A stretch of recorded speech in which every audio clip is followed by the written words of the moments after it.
জুলাই বিপ্লবে কার কতটুকু অবদান, কে কতটুকু রাজপথে ছিল ছিল না, এই জাতীয় বিষয়। তা আমি মনে করি যে কোনো চিন্তাশীল আলেমের জন্য, কোন চিন্তাশীল মানুষের জন্য জুলাইয়ের অধিকার নিয়ে যখন আমরা কথা বলবো, জুলাই প্রতিষ্ঠার দাবি নিয়ে যখন আমরা কথা বলবো, তখন জুলাইয়ে কার কতটুকু অবদান সেই ধরনের অযাচিত বিতর্ক টেনে এনে জুলাই প্রতিষ্ঠার আকাঙ্ক্ষা এবং জুলাইকে বাস্তবায়নের যে সংগ্রাম, সেটাকে দুর্বল সময়গুলোতে ফ্যাসিবাদী আমলে এক ধরনের চাপের সম্মুখীন আমরা ছিলাম দীর্ঘ সময় জুড়েই।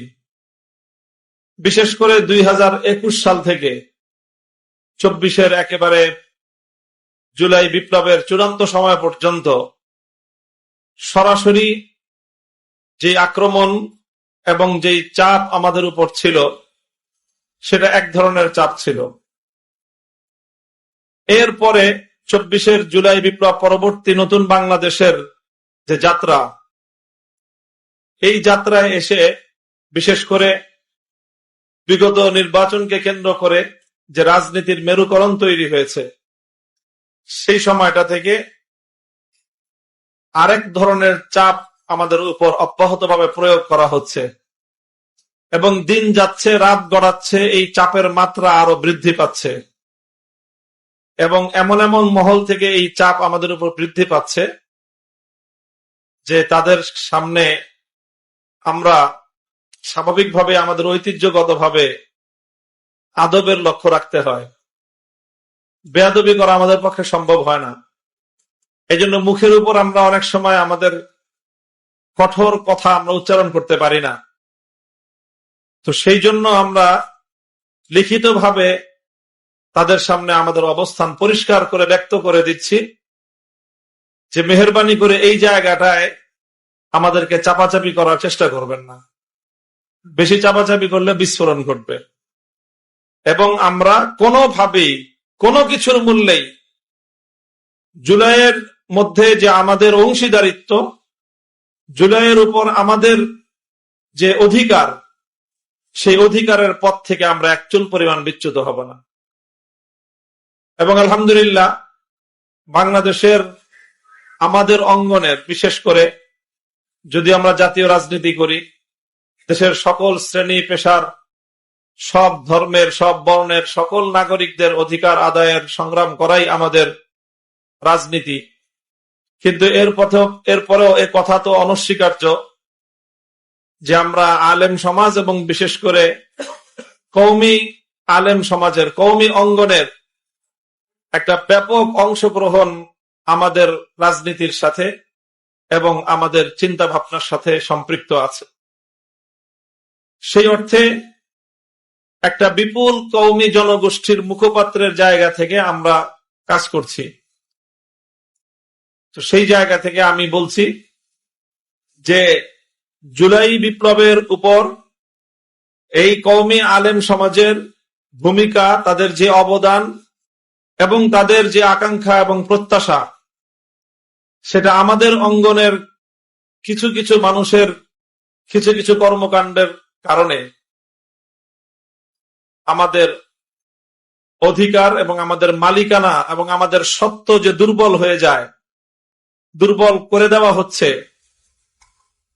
আমরা সেই কার্যক্রমের প্রতি আমাদের চূড়ান্ত অসন্তোষ আমি প্রকাশ করছি। যেই সকল তৎপরতার দ্বারা জুলাইয়ের উপর আলেম সমাজের সত্ত্বেও এবং আলেম সমাজের যে স্টেক, তাদের যে অবস্থান, সেটাকে দুর্বল করার যে কোনো তৎপরতা, এটা কোনোভাবেই কওমি আলেম সমাজের প্রতিনিধিত্বমূলক বক্তব্য নয়।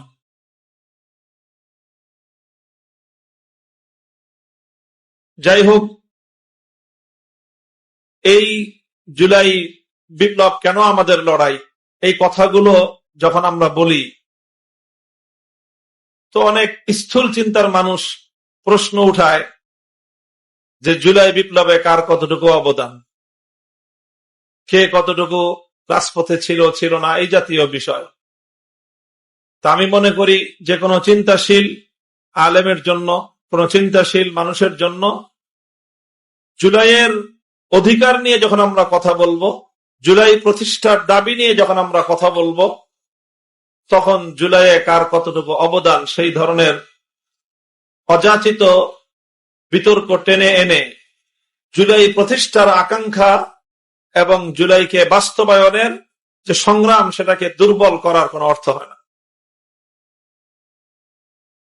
বক্তব্য দিয়ে ইতিহাস থেকে এটা প্রমাণ করা সম্ভব জুলাইতে কার কতটুকু অবদান। এটা দুনিয়াবাসীর সামনে স্পষ্ট এবং প্রমাণিত। জুলাই বিপ্লবের সময় আমি জানি না যে একেবারে গণভবন কোন ব্যক্তির দ্বারা সবচেয়ে বেশি আতঙ্কগ্রস্ত থাকলে যদি আলেম সমাজের মধ্যে তার কোন নাম স্মরণ করা হয়, খুঁজে দেখা হয়, তাহলে সেই নামের তালিকাগুলোর মধ্যে আমাদের নাম বাদ দিয়ে সেই তালিকা করা সম্ভব।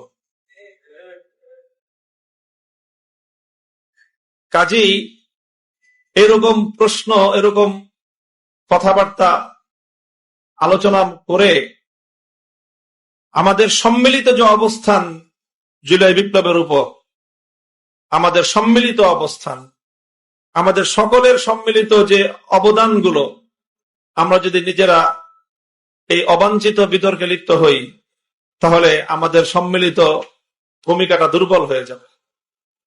আমরা যেই জায়গাগুলোতে সকলে ঐক্যমত, জান দিব জুলাই দিব না, জান দিব জুলাই দিব না, এটা আমাদের ঐক্যবদ্ধ কথা। বিগত নির্বাচনে বিএনপির সাথে আমাদের নির্বাচনী সমঝোতা না হওয়ার পিছনে শক্তিশালী আদর্শিক যে কারণ ছিল, সেটা হলো এই জুলাই। যখন উপলব্ধি করতে পেরেছি যে বিএনপি কোনোভাবেই জুলাইকে তার সঠিক আকাঙ্ক্ষা সহ বাংলাদেশে বাস্তবায়ন করতে চায় না, এবং এই ধরনের সিদ্ধান্তের কথাও আমরা জেনে ফেললাম যে বিএনপি তো গণভোটে জুলাইয়ের বিপক্ষে না ভোটে ক্যাম্পেইন করার সিদ্ধান্ত গ্রহণ করেছে। বিশ্বস্ত সূত্রে এই তথ্য আমাদের কাছে ছিল এবং বিএনপি সেটা শুরুও করেছিল। শেষ পর্যন্ত মাঠের পরিস্থিতির কারণে তারা তাদের মতামত পরিবর্তন করেছে।